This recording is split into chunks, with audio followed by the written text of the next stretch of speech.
Good morning बच्चे लोग। बेटा एसी यानी ऑल्टरनेटिंग करंट, एयर कूलर नहीं, एयर कंडीशनर नहीं, ऑल्टरनेटिंग करंट। हम लोग इसका बहुत इंपॉर्टेंट पार्ट कर चुके हैं। वो क्या है कि एसी जनरेटर हमको क्या देता है? क्या देता है?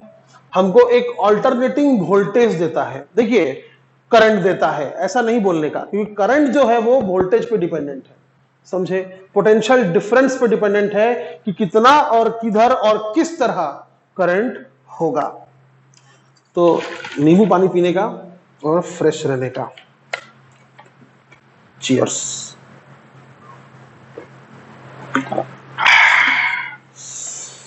एक नए और ताजा टॉपिक का आगाज करने से पहले हमने खुद को फ्रेश कर लिया है। तो हमको एसी जनरेटर से लास्ट क्लास में क्या मिला था? से हमें ऑल्टरनेटिंग वोल्टेज मिला था। मिला था ना? ऑल्टरनेटिंग वोल्टेज मिला था। और वो क्या था? E is equal to E naught sine omega t, if you remember, है ना? ये हमको मिला था। इसका मीनिंग क्या है? इसका मीनिंग है कि एसी का जो आउटपुट है, एसी जनरेटर का जो आउटपुट है, हमको आउटपुट में जो वोल्टेज मिल रहा है वो कुछ इस तरह से मिल रहा है। आई बात समझ में? यानी E will fluctuate according to this equation. समझ में आया? ठीक है, अच्छी बात है।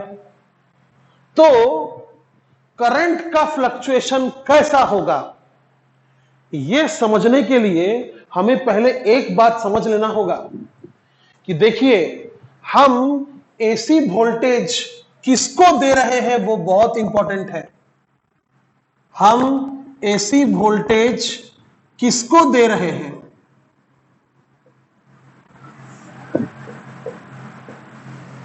यानी मीनिंग इसका, किसको दे रहे हैं का क्या मीनिंग होगा?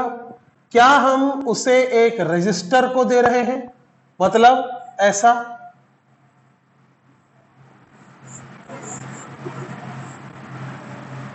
ये एसी सप्लाई का सिंबल है, सभी याद रखिएगा, इसलिए मैंने ऐसा डिजाइन मारा यहां पे, समझे? ये जो एसी सप्लाई होता है, जब डीसी सप्लाई होता है तो हम कैसा करते हैं?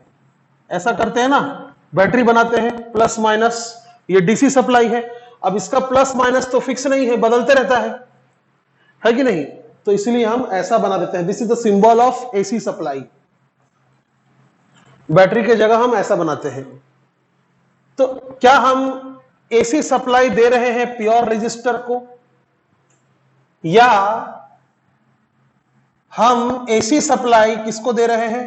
एक प्योर इंडक्टर को दे रहे हैं क्या? एक प्योर हम इंडक्टर को दे रहे हैं क्या? ऐसा,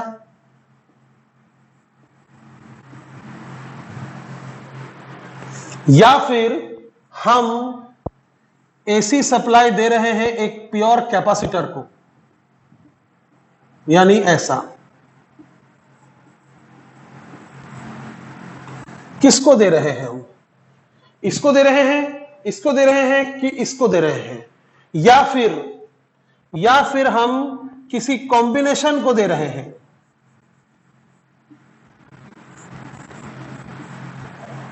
ये क्या है? LC combination.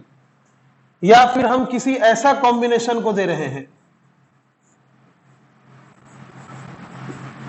सीरीज पैरेलल जो भी है।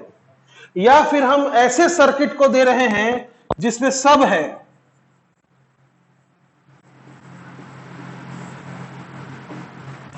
सब है जिसमें। समझे कि नहीं समझे?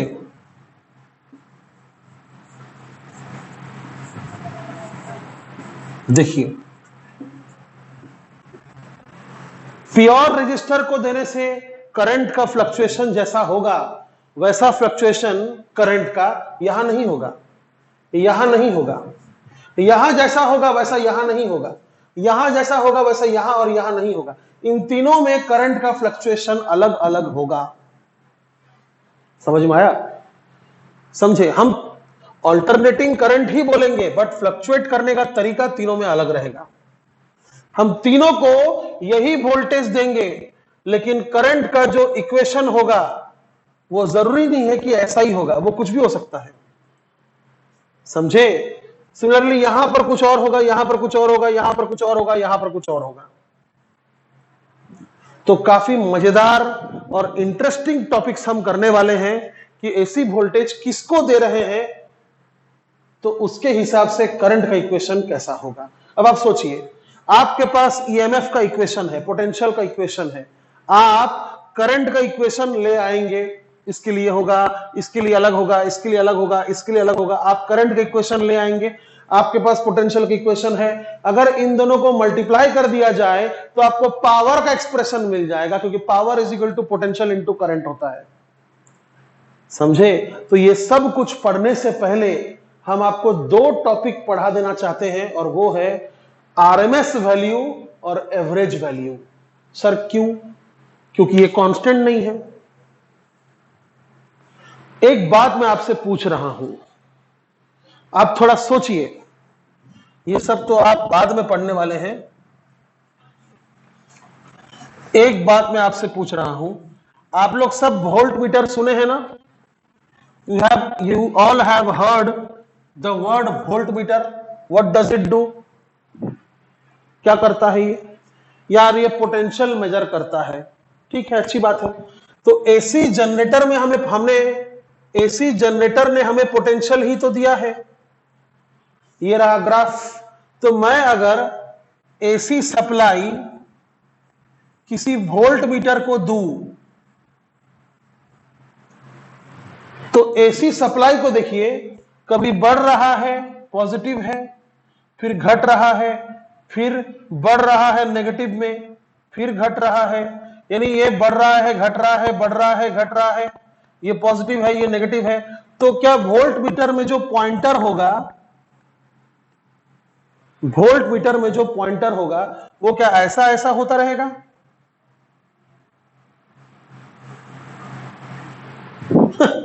अगर वोल्ट मीटर का पॉइंटर ऐसा ऐसा होने लगे फिर आप मेजर कैसे करेंगे कि कितना वोल्ट है? थोड़ा सोचिए, थोड़ा दिमाग लगाइए। यहां पर जो मेरे इस रूम में जो ये एसी का एक पॉइंट है, यहां पर मतलब एक प्लग है जिससे मैंने एक्सटेंशन बॉक्स लगाया है, मोबाइल का चार्जर लगाया है, मोबाइल लगाया है ना? तो ये जो एक एसी का जो पॉइंट है, मतलब उसमें अगर मैंने वोल्ट मीटर घुसा दिया, वोल्ट मीटर के जो वायर्स होते हैं उसको अगर मैंने घुसा दिया तो क्या वोल्ट मीटर का पॉइंटर ऐसा ऐसा करता रहेगा? वो भी 1 सेकंड में 60 बार। अबे इंडिया का वही फ्रीक्वेंसी है ना, पढ़ा नहीं क्या 10th क्लास में 50 to 60 हर्ट्ज होता है इंडिया में। तो क्या 1 सेकंड में पॉइंटर अगर 60 बार ऐसे ऐसे होता रहेगा फिर तो वोल्ट मीटर खराब हो जाएगा। तो मेजर बाद में करना, उससे पहले वोल्ट मीटर खराब हो जाएगा। It is not made to oscillate. Volt meter pointer is not made to oscillate, it is made to give a fixed reading. आप सबको पता है ये 220 वोल्ट है और ये एसी है, लेकिन जब मैं वोल्ट मीटर इसके अंदर घुसाऊंगा तो मुझे 220 वोल्ट कॉन्स्टेंटली कैसे दिखेगा अगर ये एसी है? तो क्वेश्चन में दम है कि नहीं है? If it is AC, if it is alternating, then how the volt meter shows a fixed reading of 220 volt? क्योंकि volt meter does not measure this. Volt meter is not measuring the instantaneous value of E, जो समय के बदलने से बदल जाता है, उसको वोल्ट मीटर मेजर नहीं करता है। समझे? काफी इंपॉर्टेंट क्वेश्चन है ये नीट और जेडब्ल्यू वालों के लिए कि अगर ऐसा लिखा है कि अ 220 वोल्ट एसी, क्वेश्चन में क्या लिखा है? अ 220 वोल्ट एसी इज सप्लाइड। तो भला ये 220 वोल्ट क्या है? क्योंकि ये ई नहीं हो सकता, क्योंकि ई तो कांस्टेंट नहीं है, ई समय के बीतने पर बदल रहा है। आपके सामने ग्राफ है, तो ये ई नहीं हो सकता क्योंकि ये तो फिक्स्ड रीडिंग है। तो आप बोलिएगा सर ई नॉट हो सकता है? नहीं, ये ई नॉट भी नहीं है। एक्चुअली में ये क्या है पता है? हम इसे कहते हैं ERMS। ERMS। तो कभी भी क्वेश्चन में अगर नहीं दिया है कि 220 वोल्ट AC, वो नहीं बोला कि ये 220 वोल्ट क्या है, E है कि E0 है कि ERMS है, तो आंसर इज ERMS है। क्योंकि अगर उसको E0 देना होता तो वो आपको मुंह पे बोलता कि पीक वोल्टेज है ये, मैक्सिमम वोल्टेज है ये, ऐसे मुंह पे बोलता। वो आपको E दे नहीं सकता क्योंकि वो तो समय बदलने से बदल जाता है, तो वो लिखेगा कैसे जो बदल जाता है? जो चीज बदल जा रहा है उसको वो लिख कैसे सकता है? हाँ, E0 नहीं बदल रहा है, लेकिन E0 भी देखिए कभी प्लस होता है कभी माइनस होता है। E0 का वैल्यू नहीं बदलता है, बट E0 का जो सिंबल है माइनस साइन प्लस साइन के साथ, वो तो बदल रहा है। तो वो भी नहीं है, वो एक्चुअली में क्या है? ERMS। तो चलिए समझते हैं कि ERMS क्या होता है। What is the meaning of RMS? आइए समझते हैं। टॉपिक का नाम है हमारा रूट मीन स्क्वायर। RMS मतलब रूट मीन स्क्वायर। इसका ग्राफ यहां बना देते हैं।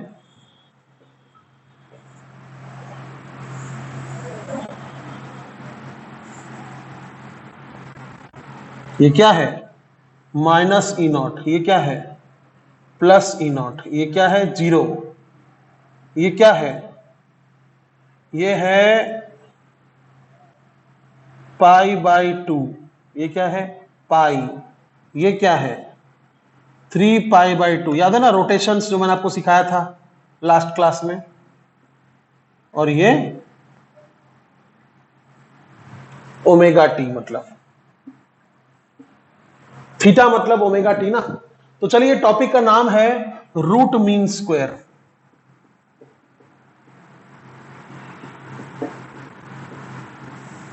रूट मीन स्क्वायर का मतलब है, बहुत सिंपल बात है। देखिए, जब किसी क्लास में अलग अलग एज के बच्चे होते हैं और कोई हमसे ये पूछने आया कि तुम्हारे क्लास में किस एज के बच्चे हैं, तो मैं क्या करूंगा? एवरेज निकालूंगा।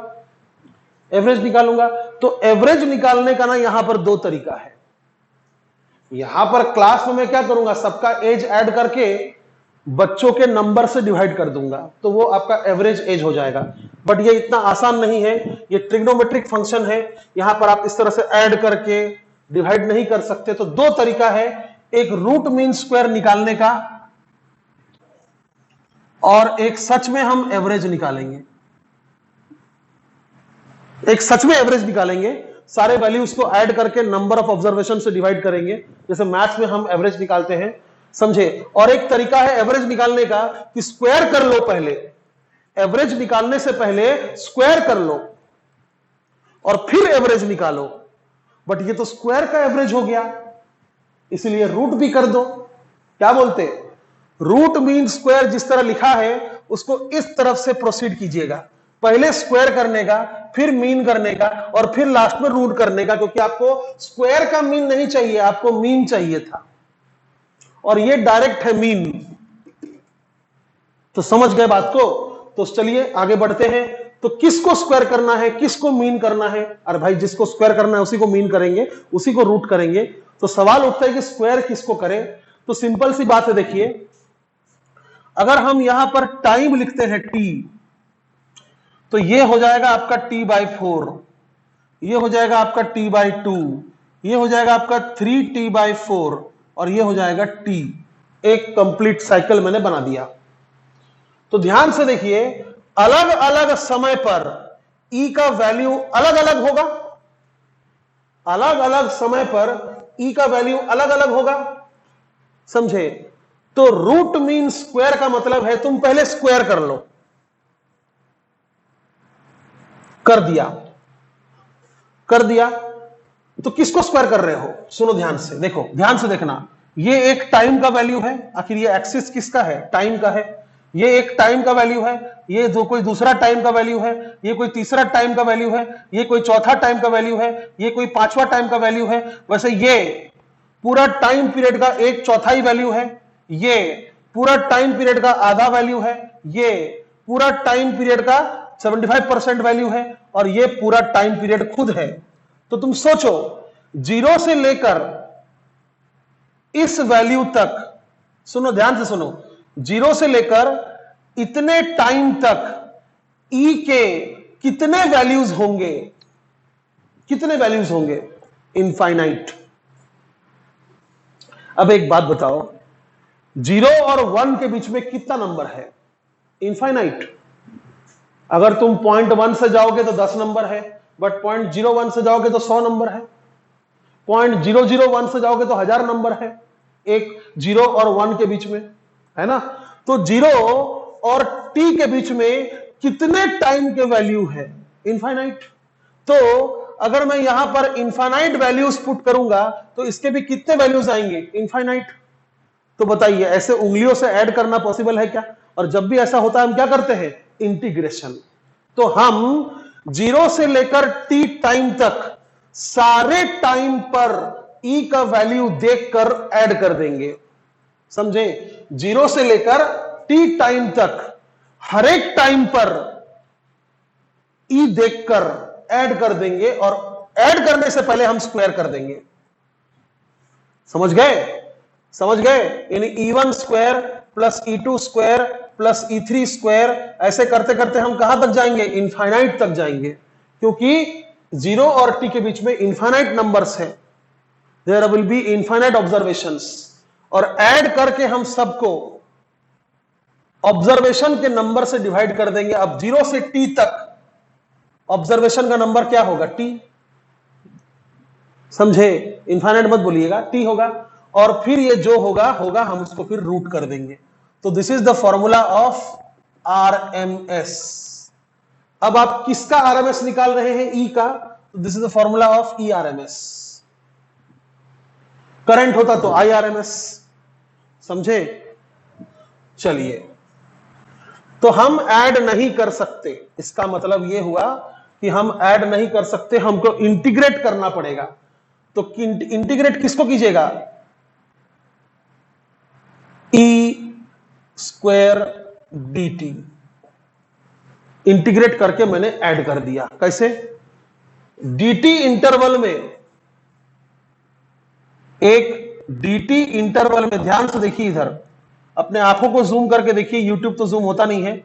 इस dt इंटरवल में e के कितने वैल्यूज होंगे? ई स्क्वायर dt, है ना? अगर t टाइम में e का वैल्यू e है, तो dt टाइम पीरियड में e के कितने वैल्यूज होंगे? सारे सेम ही होंगे ना, जितने भी होंगे, क्योंकि dt बहुत छोटा टाइम इंटरवल है। dt बहुत छोटा टाइम इंटरवल है, तो उस dt के बीच में जितने भी e के वैल्यूज होंगे वो सब सेम होंगे। और जब सारे वैल्यूज सेम होते हैं तो हम क्या करते हैं? मल्टीप्लाई कर देते हैं। समझे? और इस तरह से हम 0 to t तक ऐड कर देंगे, और फिर इसको t से डिवाइड कर देंगे, क्योंकि हमको मीन निकालना है। हमने स्क्वायर कर दिया और ऐड कर दिया, अब हम मीन कर रहे हैं। स्क्वायर करके मीन निकाला, और फिर हम कर देंगे रूट। तो क्या मिलेगा? ERMS मिलेगा। समझे? यानी हम एक तरह से एवरेज निकाल रहे हैं, बट नाम एवरेज नहीं है। एवरेज निकालने का दूसरा तरीका ही है। Root mean square velocity, root mean square EMF, root mean square current. समझे? ये एक एवरेज निकालने का तरीका है। ये एवरेज ही है, क्योंकि देखिए आपने मीन निकाला है, बट सिंस आपने स्क्वायर किया था तो आपने रूट भी कर दिया है, ताकि सब नलीफाई हो जाए। समझ में आया? ये कंसेप्ट दोबारा काम आएगा, kinetic theory of gas chapter में, 11th का सिलेबस है वो। तो चलिए आगे, तो मैथ्स है। E, what is E? ना भाई, E is E0 square sine square omega T dt का integration 0 to t upon t को मैं ऐसा लिख दूंगा, और इस चीज का स्क्वायर रूट है कौन? ERMS। तो इसको तो इंटीग्रेट नहीं कर सकते, इसलिए हम इसे ऐसा लिखेंगे। अच्छा, E0 स्क्वायर कांस्टेंट है, बाहर निकल जाएगा, ठीक है? तो साइन स्क्वायर थीटा को मैं लिखूंगा 1 minus cos 2 theta, 1 minus cos 2 omega T.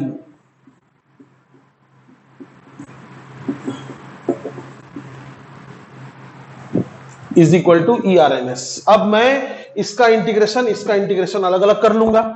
ध्यान से देखिएगा, एनसीईआरटी में नहीं है, ये डायरेक्ट लिख दिया है। और एनसीईआरटी और स्टेट बोर्ड का लैंग्वेज पढ़िएगा तो पागल हो जाइएगा। मैं भी पढ़ूंगा, अभी देखिएगा ना। अभी तो 1 dt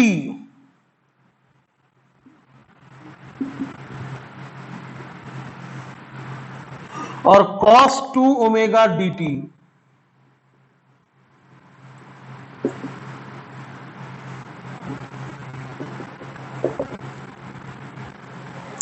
वन dt का इंटीग्रेशन क्या होगा? t, है ना। E square by 2 E not square by T, ये तो है, चलेगा साथ। अब देखिए 1 dt का इंटीग्रेशन t होगा और लिमिट क्या है? 0 टू t। ठीक है। cos 2 ओमेगा t, इसका इंटीग्रेशन 0 टू t 0 होगा, बट फिर भी प्रूव कर देते हैं। cos 2 ओमेगा t का इंटीग्रेशन होगा sin 2 omega t upon omega, और लिमिट होगा 0 टू t, बराबर है अपॉन 2 ओमेगा। और फिर ब्रैकेट क्लोज करके पावर बाहर हाफ है। और ये किसका फॉर्मूला है? ये फॉर्मूला है ई आर एम एस का। ठीक है, तो चलिए ध्यान से करते हैं।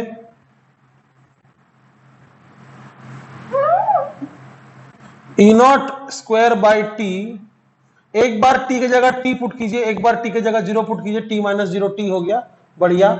Minus E not square by T, दोनों के साथ मल्टीप्लाइड था ना, तो ई नॉट स्क्वायर बाई टी, और ये देखिए 2 ओमेगा, और साइन 2 ओमेगा टी, तो साइन 2 ओमेगा मतलब क्या होता है? 2 पाई बाई टी, और इस टी की जगह में एक बार ये टी पुट करूंगा, फिर minus lower limit sine 2 into 2 pi by t, और इस टी की जगह मैं एक बार 0 पुट करूंगा।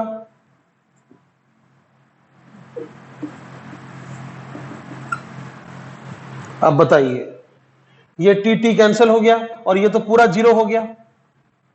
अब साइन 4 पाई कितना होता है यार? साइन कोई भी पाई 0 होता है, और साइन 0 0 कितना होता है? साइन 0 भी 0 होता है, तो 0 माइनस 0 0, तो ये टर्म गायब हो रहा है, ये टर्म आपका गायब हो रहा है, समझे।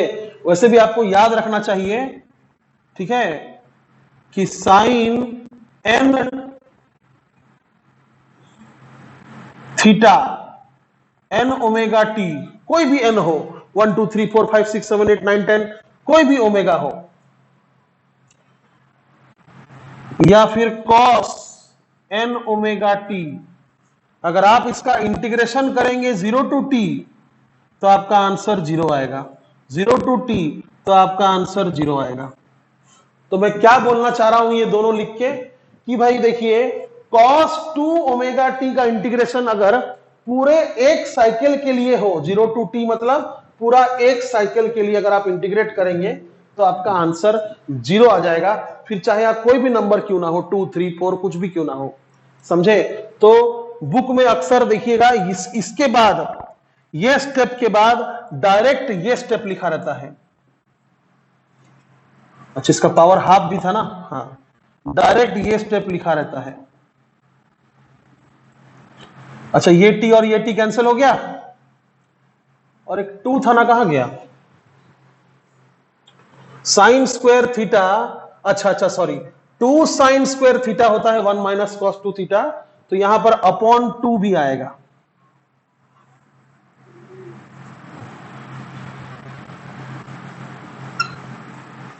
डायरेक्ट ये लिखा रहता है, इसके बाद डायरेक्ट ये स्टेप लिखा रहता है। तो आप याद रखिएगा कि इसका इंटीग्रेशन में 0 टू टी आया, यानी टी आया, वो टी और ये टी कैंसिल हो गया, और इसका इंटीग्रेशन 0 हुआ है, वो मैंने आपको प्रूव करके दे दिया कि इसका इंटीग्रेशन 0 होता है, समझे। और ओवरऑल पूरा रूट है, पूरा होल रूट है, तो ई नॉट स्क्वायर का रूट ई नॉट हो गया, और 2 का रूट को मैंने लिख दिया √2, तो ई आर एम एस का फॉर्मूला आ गया। E naught by √2। और याद रखिएगा similarly I R M S का फॉर्मूला भी आई नॉट बाई √2 ही होगा। समझे कि नहीं समझे? तो अब मैं इसका वो बात बताऊंगा जो किताबों में लिखा रहता है और शायद ही समझ में आएगा। इधर देखिए, RMS value is that steady value. अच्छा, किसका आरएमएस निकाल रहे हैं? करंट मान लीजिए। I RMS is that steady current का value, current value which when passed, ये डेफिनेशन है, ठीक है। अब इसको तो आप डिफाइन नहीं कर सकते ना, इसको ऐसा डिफाइन करते हैं। तो I R M S is that steady current value which when passed through a given resistor, given मतलब जिसका रेजिस्टेंस फिक्स है, given resistor for a given period of time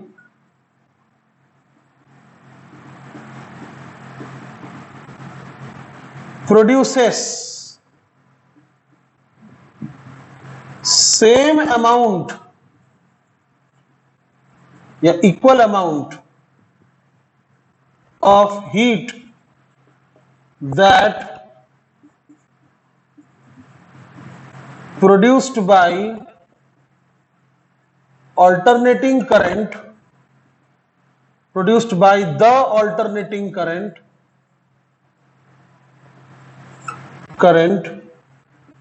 which when passed through the same resistor for same period of time।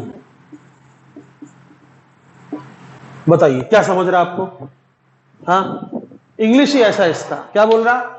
I R M S is that steady value, यानी यहां तक तो ये पक्का हो गया कि आरएमएस एक स्टेडी वैल्यू है।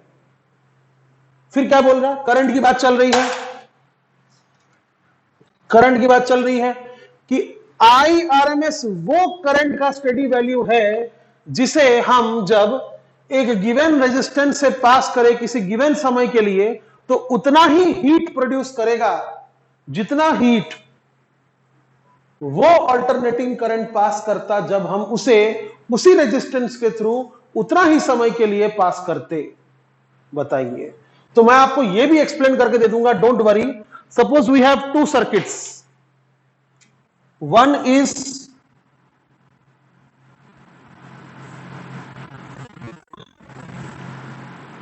एसी, जिसमें से करंट जो होगा वो फ्लक्चुएटिंग होगा, है ना, और एक में डीसी।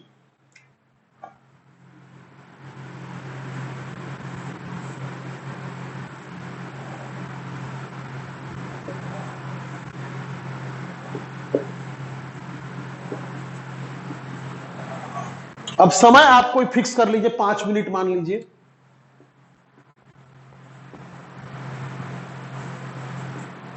तो सुनिए ध्यान से, 5 मिनट का समय हमने आपको दिया। अब आप 5 मिनट के लिए इस करंट को फ्लो होने दीजिए। 5 मिनट के लिए इस करंट को फ्लो होने दीजिए। कौन सा करंट है? एसी करंट है। 5 मिनट के लिए आप इस करंट को फ्लो होने दीजिए, समझे? और हम देखेंगे कि इस रेजिस्टेंस में, जूल्स लॉ के आधारित इस रेजिस्टेंस में मान लीजिए 10 जूल हीट डेवलप हुआ, ठीक है। इस रेजिस्टेंस के थ्रू 5 मिनट ये वाला करंट देने पर इस रेजिस्टेंस के थ्रू 10 जूल हीट प्रेजेंट हुआ, प्रोड्यूस हुआ, ठीक है। अच्छी बात है। अब आप देखो कि ये सप्लाई डीसी है, तो उतना ही करंट अगर हमने 5 मिनट के लिए दिया जितना ये करंट था, तो क्या इसमें भी 10 जूल प्रोड्यूस होगा? नहीं, क्योंकि ये डीसी है और ये एसी है। समझ में आ रहा है आपको? तो सुनिएगा ध्यान से।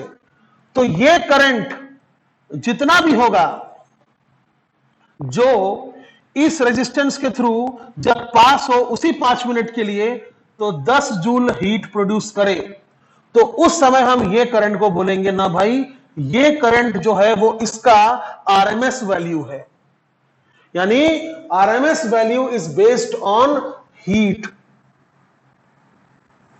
ये तो मैथ्स था, बट फिजिक्स ये है, समझे? RMS value is based on heat.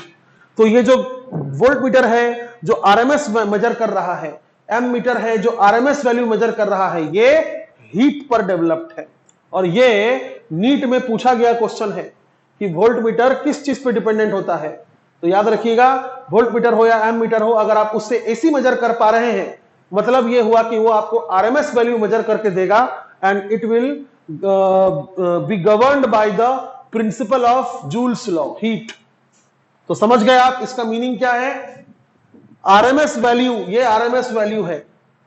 ये कितना है मुझे पता नहीं, बट हाँ जितना भी है वो उतना ही हीट प्रोड्यूस कर रहा 5 मिनट में जितना इस करंट ने प्रोड्यूस किया था। तो इसका मतलब ये निकलता है कि ये जितना भी है वो इसका आरएमएस वैल्यू है। आई बात समझ में? समझे? वो उसका आरएमएस वैल्यू है। तो अभी एक और चीज बच गया है, दिख रहा है कि नहीं? लास्ट तक दिख रहा है ना? हाँ, अभी एक और चीज बच गया है, वो है सिंपल एवरेज निकालना। वो तो काफी सिंपल है ना? तो आप इसको समझे कि नहीं समझे मुझसे पूछिए, कोई डाउट है तो पूछिए। अब हम लोग आगे बढ़ते हैं, इसमें एक और टॉपिक कर लेते हैं, वो है एवरेज वैल्यू। उसको भी डिफाइन हम लोग कर देते हैं। और उसमें कितना मिनट हुआ? 32।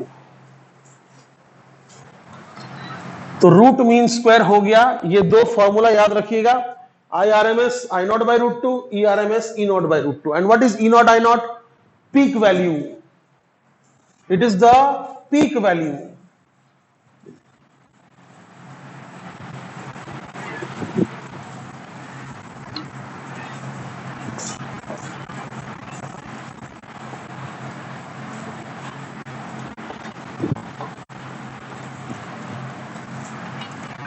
अब देखिए, एवरेज में सिर्फ मैथ्स ही है, उसमें कुछ फिजिक्स नहीं है, सिंपल मैथ्स है भाई। एवरेज निकालेंगे हम, और थोड़ा कॉमन सेंस रखते हुए हम एवरेज निकालेंगे।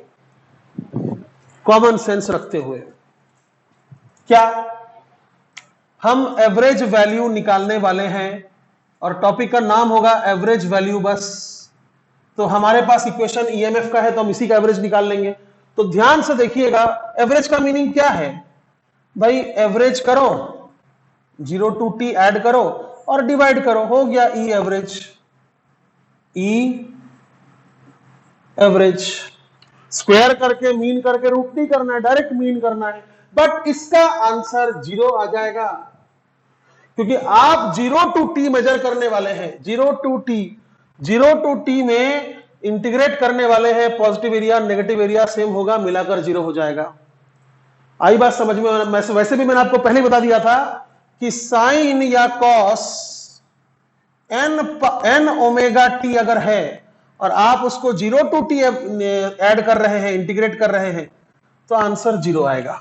तो फुल साइकिल में आपका आंसर 0 आएगा। तो हम क्या करेंगे? हाफ साइकिल का एवरेज निकाल लेंगे। समझे? हम हाफ साइकिल का एवरेज निकालेंगे। तो बस यही डेफिनेशन हो गया। What is average value? It is the average value of half cycle. समझे? पूरा साइकिल का कर लेंगे तो आंसर 0 आ जाएगा। तो चलिए देखते हैं ई क्या है। वही है E0 sign omega T 0 to t/2 dt और 1/t। यही है आपका ई एवरेज। 1/t नहीं, 1/t/2 यानी 2/t। ये 2 ऊपर चला गया। तो चलिए इंटीग्रेट करते फटाक से। E0 बाहर आ जाएगा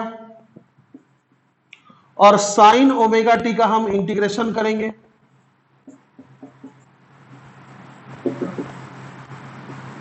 अच्छी बात है। तो साइन ओमेगा टी का इंटीग्रेशन होगा माइनस कॉस ओमेगा टी, है ना।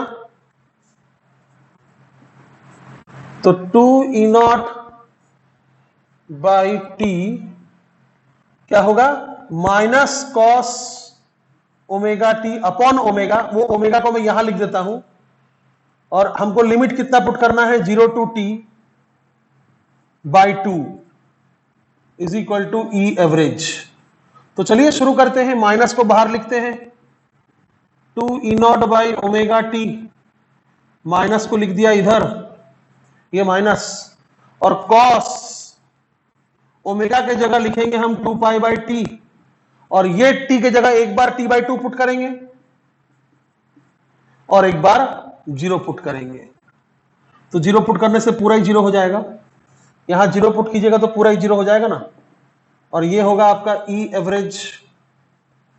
तो चलिए 2 2 कट गया, टी कट गया, कॉस पाई होता है -1, माइनस कॉस 0 होता है -1, तो -2e ओमेगा नॉट, और ये ओमेगा का मतलब हो जाएगा 2 पाई बाई टी, और ये वाला टी कैंसिल हो गया, 2 2 कैंसिल हो गया, और ये -1 कितना होगा, -2 और ये माइनस कितना होगा, +2, तो 2E0 by pi is equal to E average. हो गया, खत्म। तो याद रखिएगा, हमने आरएमएस वैल्यू सीखा है, तो याद रखिएगा किसी भी क्वेश्चन में अगर नहीं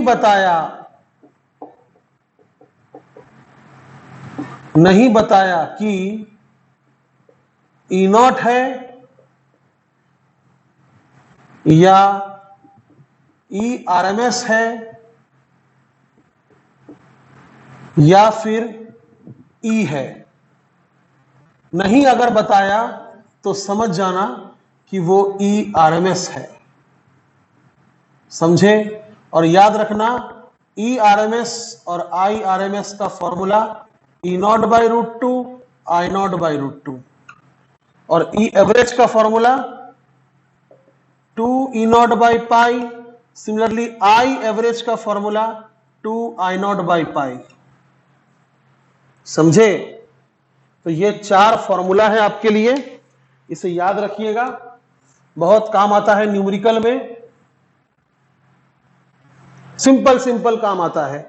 ई आरएमएस बोल देता है, वो बोलता है कि एक वोल्टेज सप्लाई है 220 volt, find the peak value, यानी उसने नहीं बोला कि वो आरएमएस है करके, तो तुम समझ जाना कि वो आरएमएस है। तो पीक वैल्यू कितना होगा, peak value is equal to E RMS into √2, समझे। और ये भी याद रखना कि 1 बाय √2 का मतलब होता है 0.7071, और √2 का मतलब हो जाता है इसका डबल 1.414, समझे।